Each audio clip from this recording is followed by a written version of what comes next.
வணக்கம். தொடர்ந்து நம்ம சேனலுக்கு வந்து சப்போர்ட் பண்ணுறீங்க, சப்ஸ்கிரைப் பண்ணுறீங்க, லைக் பண்ணுறீங்க, கமெண்ட் பண்ணுறீங்க. ரொம்ப சந்தோஷமாக இருக்குது எல்லாத்தையும் பார்க்கும்போது. தொடர்ந்து இந்த ஆதரவை கொடுத்துக்கிட்டே இருங்க. நம்ம பிக் பாஸில் நேற்று நடந்த சில முக்கியமான விஷயங்களை பற்றி பார்க்கலாம். பிக் பாஸை பார்த்துட்டு தான் உள்ளே வராங்க. பிக் பாஸ் போட்டியாளர்கள் எல்லாமே உள்ளே வராங்க. வியானா உள்ளே வந்தபோது பார்த்திங்கன்னா அவங்களுடைய குறி எல்லாமே சான்றா தான். சான்றா வந்து அவங்க குறி வச்சு அட்டாக் பண்ணி அவங்களுடைய இமேஜ் வந்து டேமேஜ் பண்ணணும் அப்படிங்கிற மாதிரி தான். எவில் சோல் அப்படின்னு சொல்கிறாங்க. கிறிஸ்டோபர் மூஞ்சி அப்படின்னு சொல்கிறாங்க. ரொம்ப கேவலப்படுத்துகிறாங்க, அவமானப்படுத்துகிறாங்க. இது வந்து பார்வதியை விட அதிகமாக இருக்கிற மாதிரி தெரியுது. இப்போ அவங்க போட்டியில் இல்லை, அவங்க வந்து ஒரு கெஸ்ட் மாதிரி தான் வந்திருக்கிறாங்க. அவங்க வந்து யாருக்கும் வந்து உத்தரவு போட முடியாது. இங்கே இருக்க போட்டியாளர்கள் சமைச்சு போடுறத இவங்க சாப்பிட்டுக்கலாம். அவங்களுக்கு வந்து இவங்க ஆர்டர் போடக்கூடாது, ஆர்டர் போட முடியாது. போடக்கூடிய அளவுக்கு இவங்களுக்கு கெப்பாசிட்டி கிடையாது. வெளியே போயாச்சு. இப்போ வந்து ஒரு கெஸ்ட்டாக உள்ளே கூட்டிகிட்டு வந்திருக்காங்க, அவ்வளோதான்.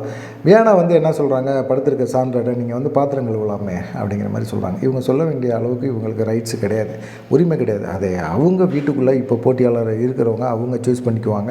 அவங்க என்ன பண்ணணுமோ அவங்க பண்ணிக்குவாங்க. ஏற்கனவே சான்றா வந்து சமையல் பண்ணிக்கிட்டு இருக்காங்க. அப்படிங்கும்போது திவ்யா சப்போர்ட் பண்ணுறாங்க. பாத்திரம் விளக்குறது கானா வினோத்தோட வேலை. அதே போல் பாத்ரூம் கழுவுறது சபரி, அரோரா கூட சும்மா தான் இருந்தாங்க. அரோராட்ட ஏன் வியானா போய் கேட்கல, சான்றாட்ட போய் கேட்குறாங்க அப்படின்னா சான்றா மேலே வியானாவுக்கு ரொம்ப கோபம். நாமினேஷன் பண்ணும்போதும் பார்த்திங்கன்னா கடைசி வாரம் நாமினேஷன் பண்ணும்போது வியானா வெளியேறதுக்கு முன்னாடி வியானாவை தான் சான்றா நாமினேஷன் பண்ணாங்க. நாமினேஷன் பண்ணனால அவங்க வெளியே போகல, மக்களோட ஆதரவு அவங்களுக்கு இல்லை, பெருசாக இல்லை. இந்த மாதிரி ஒரு குழந்தைத்தனமான பேசுகிறது, நடிக்கிறது, இந்த மாதிரி விஷயங்கள் வந்து மக்கள் வந்து அதிக அளவில் ரசிக்கலை. இது ஓவியா மாதிரி இல்லைப்பா, இது ரொம்ப மோசமாக இருக்குது, அசிங்கமாக இருக்குது, கேவலமாக இருக்குது அப்படிங்கிற மாதிரி மக்கள் எல்லாமே குற்றச்சாட்டுகள் சொல்ல ஆரம்பித்தாங்க.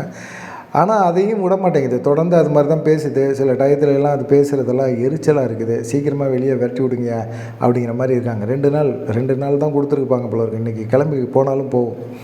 அதுக்கப்புறமா தான் வேற ஆளை கொண்டு வருவாங்க. வியானாவை வெளியே அனுப்பிச்சி விடுங்க, பிரஜன் வரதுக்கு முன்னாடி அனுப்பிச்சி விடுங்க. ஏன்னா சான்றா வந்து அவங்க ரொம்ப சூனியக்கார கிளவி அந்த மாதிரி அப்படி இப்படியெல்லாம் பேசுது, பயங்கரமாக பேசுது. இது ஏஜுக்கு இது மெச்சூரிட்டி இல்லை. சான்றாவை சொல்கிறாங்க, சான்றாவுக்கு வயசுக்கு தகுந்த மெச்சூரிட்டி இல்லை. பார்வதியும் கமருதீனையும் கேம் விளாண்டு வந்து வெளியே தள்ளி விட்டாங்க. என்னவோ அது பிக் பாஸ் பார்த்துக்குவாங்க, விஜய் சேதுபதி பார்த்துக்குவாங்க, பிக் பாஸ் டீம் பார்த்துக்குவாங்க. என்ன நடந்துச்சு அப்படிங்கிறத அந்த போட்டியாளர்கள் பார்த்துக்குவாங்க. நீங்கள் அதை பற்றி கவலைப்பட வேண்டாம். யாரை வந்து கேம் விளாண்டு அனுப்புகிறாங்க அப்படிங்கிறத பற்றி அவங்க வேணாம். ட்ராமாவில் நடித்து ட்ராமா குயின் ஆகிட்டாங்க அப்படிங்கிற மாதிரிலாம் விமர்சனத்தை வியானா வைக்கக்கூடாது. வியானா வந்து கெஸ்ட்டு. ஆனால் அவங்க டார்கெட் வந்து சான்றா தான் அப்படிங்கிறது தெளிவாக தெரியுது. அதுக்கப்புறமா பார்த்திங்கன்னா பிரவீன்ராஜ் வந்து பார்த்திங்கன்னா அவர் ரொம்ப மோசமாக வந்து கானா வினோத்தை வந்து இது பண்ணுறாரு. அவருக்கு பொறுத்த வரைக்கும் வந்து நல்லா தெரியும் யார் டைட்டில் அடிப்பான்னு தெரியும், மக்கள் ஆதரவு யாருக்கு இருக்குது அப்படிங்கிறது தெரியுது. கானா வினோத்திட்ட என்ன பெருசாக டேலண்ட் இருந்துச்சு, அவனை போய் டைட்டில் வின்னராக ஆக்கிறதுக்கான முயற்சியை மக்கள் ஏன் எடுக்கிறாங்க அப்படிங்கிற ஒரு கோபம் அவருக்கு இருக்குது.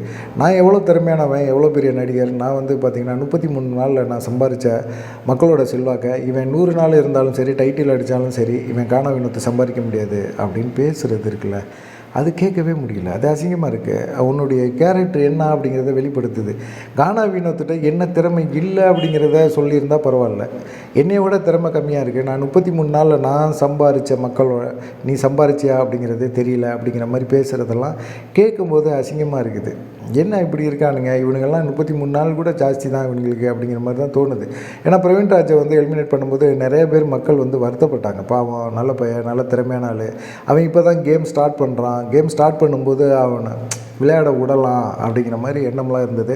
ஆனால் பார்த்திங்கன்னா அவன் வெளியே போனதுக்கு காரணமாக அவனுடைய எண்ணங்கள் சரியில்லை அப்படிங்கிறது இப்போவே உள்ளே வந்த பிறகு தெரியுது. கானா வினோத்து டைட்டில் அடிச்சிருவான் அப்படிங்கிற ஒரு கோபம் அவனுக்கு எல்லாம் இருக்குது. அந்த கோபத்தினால தான் நான் பாடுறா எப்போயுமே கிங்கு தான்டா அப்படின்னு சொல்லி கால் மேலே கால் போட்டு கானா வினோத்தை அந்த பதிலடி கொடுக்குற விஷயமாகட்டும். என்னடா இவன் பிரவீனுக்கு நம்ம வந்து அவ்வளோ தூரம் எதிர்பார்த்துட்டு இருந்தோம், வந்தோன்னே நம்மளை அட்டாக் பண்ணி பேசுகிறானேன்னு சொல்லி தனியாக உட்காந்து யோசிச்சதாக இருக்கட்டும், எல்லாமே கானா வினோத்தோட ஸ்டைல் தான். அது தனிப்பட்ட கானா வினோத்தோட ஸ்டைல். அந்த ஸ்டைலை வந்து யாருமே கொண்டு வர முடியாது. எப்படி வந்து கமருதீன் வெளியே வரும்போது கானா வினோத்து பின்னாடியே அந்த கூடையே நடந்து வந்தபோதும் சரி, பின்னாடி வந்து திவ்யா ஓடி வந்தப்பவும் சரி, அதே போல் வந்து சபரி வந்தப்பவும் சரி, மச்சான் அப்படின்னு கூப்பிடும்போதும் சரி, கமருதீன் திரும்பி பார்த்துட்டு கட்டி பிடிச்சதும் சரி, அதெல்லாம் ஒரு நெகிழ்ச்சியான ஒரு தருணம். என்ன தான் இருந்தாலும் ஒரு பழக்கம்னு இருக்குல்ல, ஒரு நட்புன்னு இருக்குல்ல, அவர் ரெட் கார்டு வாங்கி போட்டோம், தப்பே பண்ணியிருக்கட்டும், ஆனால் அந்த உணர்வு ஒன்று இருக்குல்ல, நம்ம பழகணும், நட்பு காட்டணும், அன்பு காட்டணும் அப்படின்னு ஒரு விஷயம் இருக்குல்ல, அந்த விஷயம் வந்து எப்பயுமே மறக்க முடியாது, மறக்கவும் கூடாது. கண்டிக்க வேண்டிய இடத்துல கண்டிக்கணும். உண்மையான நட்பு அப்படி தான் இருக்கும். கண்டிப்பையும் கேட்க மீறி கண்டிப்பை கேட்காம செயல்பட்டது தான் பார்வதியோட சேர்ந்து அக்கப்போர் கேவலப்பட்டுக்கிட்டு போனது கமருதீன் அப்படிங்கிற மாதிரி தெரியுது. ஆனால் நான் பணப்பெட்டி எடுத்துகிட்டு போகலாம் அப்படின்னு சொல்லி கானா வினோத் வந்து டைரக்டர் பிரவீன் காந்திகிட்ட பேசிகிட்டு இருக்கும்போது, பிரவீன் காந்தி பொறுங்க, ஒரு 2 நாள் ஆகட்டும், பொறுங்க, நான் அப்புறமா உங்களுக்கு டீட்டெயிலாக சொல்கிறேன் அப்படிங்கிற மாதிரி அவர் சொல்லியிருக்காரு. அவருக்கு தெரியும் கானா வினோத்துக்கு மக்கள் ஆதரவு இருக்குது, டைட்டில் அடிக்கக்கூடிய வாய்ப்பு இருக்குது அப்படிங்கிறது நல்லா தெரியும். ஆனால் வந்து அவர் வந்து இது பண்ணுறாரு, கானா வினோத்தும் இதை புரிஞ்சுக்கிறாரு அப்படிங்கிற மாதிரி தான் தோணுது. பணப்பெட்டிலாம் எடுத்துகிட்டு போகக்கூடாது அப்படிங்கிறதுல ரொம்ப தெளிவாக இருக்கிறாரு. டைட்டில் யாருக்கோ ஒருத்தங்களுக்கு கிடைக்கும், கானா வினோத்துக்கு கிடைக்கிறதுக்கு வாய்ப்பு அதிகமாக இருக்குது அப்படிங்கிற விஷயம் வந்து மறைமுகமாக வந்து பிரவீன் காந்தி வந்து சொல்லியிருக்காரு. அதை தாண்டி பார்த்திங்கன்னா இன்னொரு விஷயத்தையும் வந்து கமருதீன் வந்து ரெட் கார்டு வாங்கிட்டு வெளியே போனாலும் ஒரு திறமையான நபர் அப்படிங்கிறத நிரூபிச்சிருக்காரு, வழக்கமாக நிரூபிச்சிருக்காரு. அவர் வந்து என்ன சொல்லியிருக்காரு, நிறைய விஷயங்களை வந்து அவன் ட்ராயிங் பண்ணி வச்சுருக்கிறான் கமருதீன். அந்த விஷயத்தை வந்து காட்டியிருக்கிறார். காட்டி ஒரு ஆர்ட் அப்படிங்கிறது வந்து வரைகிறது அப்படிங்கிறது ஒரு மிகப்பெரிய ஒரு விஷயம். அந்த விஷயம் வந்து அவ்வளோ சுலபத்தில் எல்லாத்துக்கும் வராது. அவ்வளோ தத்ரூபமாக வரையக்கூடிய நபர் தான் வந்து கமருதீன். திறமையை வளர்த்துக்கணும் அப்படின்னு சொல்லிட்டு சில முக்கியமான தலைவர்களை வந்து அவங்களாம் ஆர்ட்டில் வந்து பயங்கரமான ஆள் அப்படிங்கிறதெல்லாம் மென்ஷன் பண்ணியிருந்தார். பரவாயில்ல, கமருதீனையும் வந்து வெளியே போன பிறகும் நினச்சி பாராட்டி ஒருத்தர் வந்து சொல்லியிருக்கிறாரு அப்படிங்கிற ஒரு விஷயம் வந்து இருக்குது. ஆனால் வந்து பிரவீன் காந்தியெல்லாம் வந்து இவ்வளோ தூரம் வந்து பிக் பாஸ் வீட்டுக்குள்ளே விடுவாங்களா அப்படிங்கிற ஒரு டவுட் இருந்தது எல்லாத்துக்கும். காரணம் என்னென்னா, எலிமினேட் ஆகி வாரத்தில் எலிமினேட் ஆகி வெளியே போயிட்டார். வெளியே போன பிறகு பிக் பாஸ் எல்லாம் ஒரு ஃபோக்கஸுங்க, அதெல்லாம் தடை பண்ணக்கூடிய ஒரு நிகழ்ச்சிங்க, ஊன்னு பேச ஆரம்பித்தார். ரொம்ப கேவலமாக பிக் பாஸை பற்றி பேசினார். அதுக்கப்புறம் எப்படிடா பிக் பாஸ் வீட்டுக்குள்ளே அவரை விட்டீங்க அப்படிங்கிற மாதிரி ஒரு கேள்வி இப்போ ரசிகர்கள் மத்தியில் இருக்குது. அதை தாண்டி நம்ம தர்பூஸ் பயங்கரமாக பார்வதிக்கு ரெட் கார்டு கொடுத்தப்பையும் பார்த்திங்கன்னா பயங்கரமாக கத்த ஆரம்பிச்சிது. அது தப்பு, அது வந்து சாண்ட்ராக்கா வந்து கேம்னா தள்ளி விட தான் செய்வாங்க அப்படி இப்படின்லாம் சொல்லிச்சு.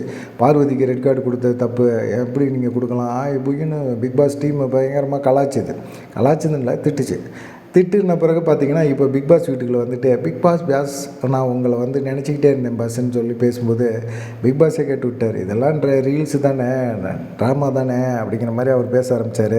தெரிஞ்சிருச்சு என்ன பண்ணுறோம் அப்படிங்கிறது தெரிஞ்சிருச்சு. அதுவும் இல்லாமல் சாண்ட்ராவை வந்து ஒரு கேம்னா கீழே தள்ளிவிட தான் செய்வாங்க, அவங்க வந்து ட்ராமா பண்ணி இப்படி பண்ணிட்டாங்க அப்படின்னு சொன்னது. இங்கே வந்து சாண்ட்ராட்ட அந்த பேச்சை பேசலை. சாண்ட்ராட்ட வந்து ரொம்ப சாதகமாக பேசுது. இதெல்லாம் பார்க்கும்போது இவங்கெல்லாம் சாண்ட்ராவையும் சரி எல்லாத்தையுமே வந்து பார்வதிக்கு சப்போர்ட்டான ஆள். பிரஜன் வரதுக்கு முன்னாடி எல்லாத்தையும் உள்ளே தள்ளி விட்டு அவங்கள எல்லாத்தையும் வெளியே தள்ளி விட்டு அதுக்கப்புறமா பிரஜனை உள்ளே தள்ளி விடுவோம், கொஞ்சம் கேமை வந்து சுவாரஸ்யமாக கொண்டு போவோம் அப்படிங்கிற மாதிரி எல்லாருமே இருக்கிறாங்க. இதில் வந்து என்னன்னு கேட்டிங்கன்னா, வாட்டர் மிலான் தர்பூஸ் வாட்ரு அப்படின்னு கானா வினோத்து திரும்பவும் அப்படி தான் பண்ணுது. ஆனால் வாட்டருக்கு என்னென்னா, கானா வினோத்து டைட்டில் அடிச்சிருவானோங்கிற ஒரு நினப்பில் அது போய் வாலண்டரியாக போய் மேலையெல்லாம் உளுந்து பறண்டா அவன் கானா வினோத்து என்ன செய்வாப்புல, அவர் காலால் இப்படி தள்ளுறாப்புல, அவர் எட்டி உதைக்கணுன்னு உதைக்கலை, காலால் தள்ளுறாப்புல, அவ்வளோதான். கையில் தள்ள முடியாது, அவர் டிஸ்டன்ஸில் தொப்பை பெருசாக இருக்குது, டக்குன்னு வந்து மேலே விழுவாரையோ, காட்டு பண்ணி மாதிரி மேலே வந்து விழுவாதையா அப்படின்னு சொல்லி அப்படி தள்ளுறாரு. தள்ளும்போது கால் பட்ட அந்த விஷயத்த வியானாட்டையும் திவ்யாட்டையும் பேசும்போது இவர் சொல்கிறாரு, நான் கானா வினோத்துட்டு வந்து சகஜமாக பேச போனேன், அவர் காலில் எட்டியோ வச்சார் அப்படின்னா கானா வினோத்தை அங்கே பக்கத்தில் இருந்து கேட்டுட்டு, ஓ தியா இப்படிலாம் பேசாத அப்படின்னு சொல்லி தான் வந்திருக்கிறோம். வந்தியா 2 நாள் இருந்தியா, சந்தோஷமாக பேசிட்டு போனியா, அதோடு இப்படி வந்து வேணும்னே கோர்த்து விட்ற பற்றியா, இதுதான் தப்பு அப்படின்னு சொல்லி கானா வினோத்து பேசினாப்புல. உடனே வியானா, அண்ணே அப்படியெல்லாம் சொல்லணே, திவாரண்ணே அப்படியெல்லாம் சொல்லணே, நீ கோச்சிக்காதண்ணே அப்படின்னு சொல்லி பால் மாறிச்சுங்க. இங்கே சண்டை வந்துடக்கூடாதுன்னு சொல்லி பால் மாறிச்சுங்க. உண்மையாக இது கேம் ஷோவாக இருந்து இதில் கேமில் அவங்க இருந்திருந்தாங்கன்னா கண்டிப்பாக வந்து இவங்க வந்து இது கேமை விளாண்டுருப்பாங்க. நீ எப்படி பேசலாம் அப்படி இப்படின்னு சொல்லி கேம் விளாண்டுருப்பாங்க. ஆனால் கேம் விளாடலை.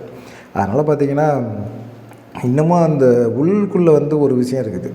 திவாகருக்கு கானா வினோத்து மேலே இருக்கிற காண்டு இருக்குது, இவ்வளோ தூரம் வந்துட்டானே அப்படின்னு சொல்லி. இது வெளியேறும்போது கூட திவாகர் வெளியேறும்போது கூட இது வந்து பார்த்திங்கன்னா என்னை எலிமினேட் பண்ணது தப்பு, பிக் பாஸு ரொம்ப தவறான முடிவு, மக்கள் எல்லாம் கோச்சு போயிட்டாங்க, சின்ன பிள்ளைங்கள்லாம் அழுவ ஆரம்பிச்சிருச்சு, இளைஞர்கள்லாம் மிகப்பெரிய அளவில் எப்படி வங்கதேசத்தில் நடந்துச்சோ இலங்கையில் நடந்துச்சோ அதுபோல் மிகப்பெரிய ஒரு போராட்டத்தை தமிழ்நாட்டில் எப்படி வாட்டர் மிலான் ஸ்டாரை வந்து நீங்கள் வெளியேற்றலாம் அப்படின்னு சொல்லி கொதிச்சு போய் கிடக்குறாங்க. ஒரு போராட்டம் வெடித்தாலும் வெடிக்கும் அப்படிங்கிற மாதிரியெல்லாம் பேட்டி கொடுக்க ஆரம்பிச்சிது. ஏழை லூசு பேலை போய் தொலைடா, உன்னை இவ்வளோ நாள் வச்சுருந்தது பெருசுடா அப்படிங்கிற மாதிரி எல்லாம் மக்கள்லாம் நினைக்க ஆரம்பித்தாங்க. ஏன்னா அந்த மாதிரி தான் பேட்டி கொடுக்குறதெல்லாம் அந்த மாதிரி தான் கொடுக்குது. முதல் 4 வாரத்தில் நானே தான் டாப்பில் இருந்தேன் அப்படின்னு. டாப்பில் நீ இருந்தியோ இல்லையோ, மக்களுக்கு வந்து போட்டியாளர் யார் அப்படிங்கிறது தெரியாது. உன்னைய தான் தெரியும், லூசு பையனும் உன்னை மட்டும்தான் தெரியும் எல்லாத்துக்கும். மற்றபடி வேறு யாருக்கும் வந்து உள்ளே இருக்கிற பெரிய பெரிய ஆட்கள் யாருமே கிடையாது. எல்லாத்தையும் பழகுற வரைக்கும் யாருக்கு ஓட்டு போடுவாங்க? தெரிஞ்ச ஒருத்தனுக்கு ஓட்டு போடலாம் அப்படின்னு நினைப்பாங்க, அவ்வளோதான். அதுவும் எல்லாமே வச்சுட்டு வந்தார், பிஆர் டீம்லாம் வச்சுட்டு வந்தார். வந்தாலும் பார்த்திங்கன்னா இப்போ வாட்டர் மிலான்னு அங்கே வந்து இது பண்ணுறாரு. வாட்டர் மிலான்னு பிரவீன் ராஜ் இவங்களோட கார்னர் வந்து வினோத். ஆனால் வியானா போன்ற நபர்கள் வந்து சாண்ட்ராவை வந்து கார்னர் பண்ணி அவங்கள டென்ஷன் படுத்துகிறாங்க. போட்டியாளர்களாக இல்லை, விருந்தாளியாக வந்திருக்கீங்க. விருந்தாளியாக வந்தவங்க வெளியில் நடக்கிற விஷயங்களை பேசக்கூடாது, பேசாதீங்க. படப்பேட்டி எடுக்கும்போது கண்டிப்பாக நீங்கள் இருப்பீங்களா இருக்க மாட்டீங்களான்னு தெரியாது, யார் எடுக்க போகிறாங்கிறதும் புரியாது. ஆனால் பார்த்திங்கன்னா கண்டிப்பாக சாண்ட்ரா தான் எடுப்பாங்க அப்படிங்கிற மாதிரி எல்லாருமே சொல்கிறாங்க. பார்க்கலாம் சாண்ட்ரா எடுக்கிறாங்களா என்ன அப்படிங்கிறத பார்ப்போம். நீங்கள் என்ன நினைக்கிறீங்க? நேற்று நான் இந்த சம்பவங்களை பற்றி நம்ம ஒரு தொகுப்பாக கொடுத்துருக்கோம். இந்த தொகுப்பை நீங்கள் எப்படி பார்க்குறீங்க அப்படிங்கிறத மறக்காமல் கமெண்ட் பண்ணுங்கள். நன்றி, வணக்கம். தொடர்ந்து நம்ம சேனலுக்கு ஒரு சப்போர்ட் கொடுத்துக்கிட்டே இருங்க.